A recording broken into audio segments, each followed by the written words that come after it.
সম্পদের তথ্য গোপন ও জ্ঞাত আয় বহির্ভূত সম্পদ অর্জনের অভিযোগে দায়ের করা মামলায় ৩ বছরের সাজাপ্রাপ্ত বিএনপি ভারপ্রাপ্ত চেয়ারম্যান তারেক রহমানের স্ত্রী ডাক্তার জুবাইদা রহমানকে জামিন দিয়েছেন হাইকোর্ট। একই সঙ্গে সাজার বিরুদ্ধে তার আপিল শুনানির জন্য গ্রহণ করেছেন আদালত। বুধবার সকালে বিচারপতি মোহাম্মদ খুরশুজ্জামানের একক হাইকোর্ট বেঞ্চ এই আদেশ দেন। জুবাইদা রহমানের আইনজীবী ব্যারিস্টার SM শাহজাহান বলেন, মামলা নিষ্পত্তি না হওয়া পর্যন্ত জামিন দেওয়া হয়েছে তাকে।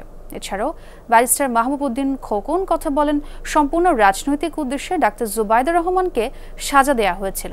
এর আগে গতকাল জ্ঞাত আয় বহির্ভূত সম্পদ অর্জনের মামলায় ৩ বছরের কারাদণ্ডাদেশের বিরুদ্ধে আপিল করেছিলেন ডাক্তার জুবাইদা রহমান। এজন্য 587 দিন বিলম্ব মার্জনা চেয়ে তার করা আবেদন মঞ্জুর করেছেন হাইকোর্ট।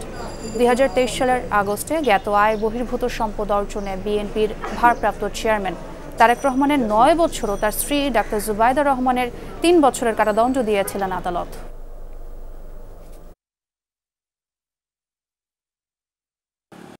ওনার উপর আরোপিত দণ্ডাদেশে যে ফাইন ছিল সেই ফাইনটা স্টে করেছেন এবং এই আপিল নিষ্পত্তি না হওয়া পর্যন্ত ওনাকে নিজের জিম্মায় অথবা আইনজীবীদের জিম্মায় ওনাকে জামিন দিয়েছেন।